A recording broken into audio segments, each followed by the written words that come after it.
লগত লৈ আহিছো ৰাজ্যৰ ৰাজনীতিৰ এটা ডাঙৰ খবৰ এনডিএৰ পৰা ওলাই আহিব নেকি ইউপিপিএল দল এনডিএৰ পৰা এতিয়া ইউপিপিএলৰ প্ৰস্থানক লৈ ৰাজ্যৰ ৰাজনীতিত চলিছে ব্যাপক চৰ্চা আৰু তাৰ মাজতে এবাৰ ইউপিপিএলৰ পাৰিষদে এটা বিস্ফোৰক মন্তব্য কৰিছে ইউপিপিএলৰ সভাত এতিয়া এনডিএ ত্যাগ কৰাক লৈ আলোচনা চলিছে আৰু কেইবাগৰাকীও ইউপিপিএলৰ জিলা সভাপতি ইতিমধ্যে এনডিএৰ পৰা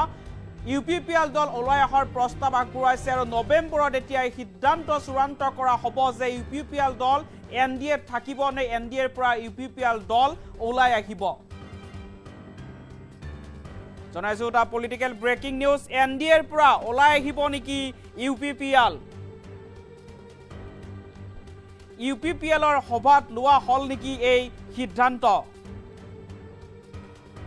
এনডিএৰ পৰা ইউপিপিএলৰ প্ৰস্থানক লৈ এতিয়া ব্যাপক চৰ্চা বিজনীৰ পানবাৰীৰ মানস ৰিজৰ্টত কি লৈছে এতিয়া ইউপিপিএল দলে সিদ্ধান্ত ইউপিপিএলৰ পাৰিষদ ধনঞ্জয় বসুমতাৰীৰ এটা বিস্ফোৰক মন্তব্য আলোচনা চলিছিল এনডিএ ত্যাগ কৰাৰ প্ৰস্তাৱ সন্দৰ্ভত বিভিন্ন জিলা সভাপতিয়ে আগবঢ়াইছিল এনডিএ ত্যাগ কৰাৰ প্ৰস্তাৱ নৱেম্বৰত অনুষ্ঠিত অধিৱেশনতে লোৱা হ'ব এতিয়া চূড়ান্ত সিদ্ধান্ত আৰু এতিয়া চৰ্চা চলিছে এনডিএৰ পৰা ওলাই আহিব নেকি ইউপিপিএল দল প্ৰমোদ বড়োৰ নেতৃত্বাধীন ইউপিপিএল দল যি এনডিএ মিত্ৰজোঁটৰ অংশীদাৰ এতিয়া চৰ্চা চলিছে ৰাজ্যৰ ৰাজনীতিত যে এনডিএৰ পৰা প্ৰস্থান কৰিব পাৰে এতিয়া ইউপিপিএল দল আৰু এই সন্দৰ্ভত ইতিমধ্যে ৰাজ্যৰ ৰাজনীতিত ব্যাপক চৰ্চা চলিছে মানস ৰিজৰ্টত আজি বিজনীৰ পানবাৰীৰ মানস ৰিজৰ্টত আজি কি সিদ্ধান্ত লোৱা হৈছে এই সন্দৰ্ভতো ইউপিপিএলৰ পাৰিষদ ধনঞ্জয় বসুমতাৰীয়ে এটা বিস্ফোৰক মন্তব্য কৰিছে ইউপিপিএলৰ সভাত এনডিএ ত্যাগ কৰাৰ আলোচনা চলিছিল আৰু এই প্ৰস্তাৱ ইতিমধ্যে কেইবাগৰাকীও জিলা সভাপতিয়ে এনডিএ ত্যাগ কৰা সন্দৰ্ভত প্ৰস্তাৱ আগবঢ়াইছে আৰু এই নৱেম্বৰত যি অধিৱেশন অনুষ্ঠিত হ'ব এই অধিৱেশনতে এতিয়া চূড়ান্ত সিদ্ধান্ত লোৱা হ'ব যে প্ৰমোদ বড়োৰ নেতৃত্বাধীন এনডিএ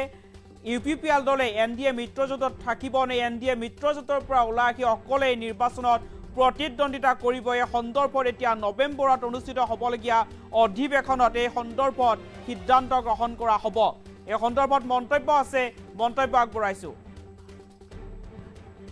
আমি এটা পৰ্যালোচনা কৰাৰ কাৰণে এটা মিটিং পাতিছিলোঁ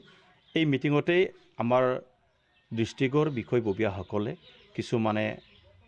তেওঁলোকে একে প্ৰস্তাৱ আহাকাৰী দাবী কৰিছে যে অতি সোনকালে এনডিএৰ পৰা ওলাই আহিব লাগে তেনেকুৱা এটা প্ৰস্তাৱ আনিছিল তাৰ পাছত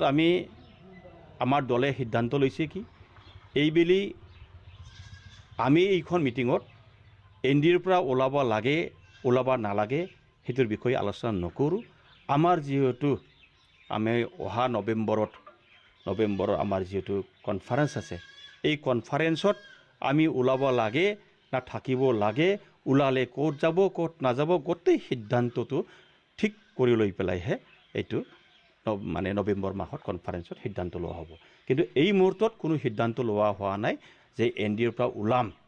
এনডিএৰ পৰা ওলাই পেলাই অমুকত যাম এই কোনো সিদ্ধান্ত হোৱা নাই জাষ্ট আলোচনা চলি আছে ওলালে কি হ'ব নোলালে কি হ'ব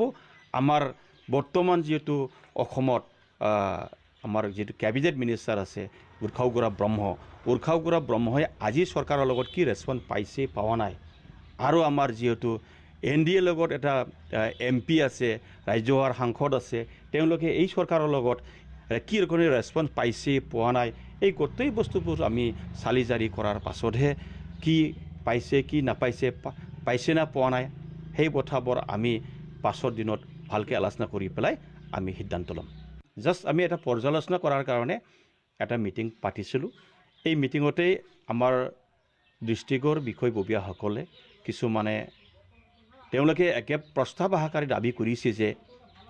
যে অতি সোনকালে এনডিএৰ পৰা ওলাই আহিব লাগে তেনেকুৱা এটা প্ৰস্তাৱ আনিছিল তাৰ পাছত আমাৰ দলে সিদ্ধান্ত লৈছে কি এইবেলি আমি এইখন মিটিঙত এনডিএৰ পৰা ওলাব লাগে ওলাব নালাগে সেইটোৰ বিষয়ে আলোচনা নকৰোঁ আমাৰ যিহেতু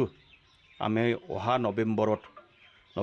আমাৰ যিহেতু কনফাৰেন্স আছে এই কনফাৰেন্সত আমি ওলাব লাগে না থাকিব লাগে ওলালে ক'ত যাব ক'ত নাযাব গোটেই সিদ্ধান্তটো ঠিক কৰি লৈ পেলাইহে এইটো মানে নৱেম্বৰ মাহত কনফাৰেন্সত সিদ্ধান্ত লোৱা হ'ব কিন্তু এই মুহূৰ্তত কোনো সিদ্ধান্ত লোৱা হোৱা নাই যে NDAৰ পৰা ওলাম NDAৰ পৰা ওলাই পেলাই উমুগত যাম এই কোনো সিদ্ধান্ত হোৱা নাই জাষ্ট আলোচনা চলি আছে ওলালে কি হ'ব নোলালে কি হ'ব আমাৰ বৰ্তমান যেহেতু অসমত আমাৰ যেটো ক্যাবিনেট মিনিষ্টাৰ আছে উৰ্খাওগুৰা ব্ৰহ্মই আজি চৰকাৰৰ লগত কি ৰেছপন্স পাইছে পাৱা নাই আৰু আমাৰ যেহেতু NDAৰ লগত এটা MP আছে ৰাজ্যসভাৰ সাংসদ আছে তেওঁলোকে এই চৰকাৰৰ লগত কি ৰকমে ৰেছপন্স পাইছে পোৱা নাই এই গোটেই বস্তুবোৰ আমি চালি জাৰি কৰাৰ পাছতহে কি পাইছে কি নাপাইছে পাইছে না পোৱা নাই সেই কথাবোৰ আমি পাছৰ দিনত ভালকৈ আলোচনা কৰি পেলাই আমি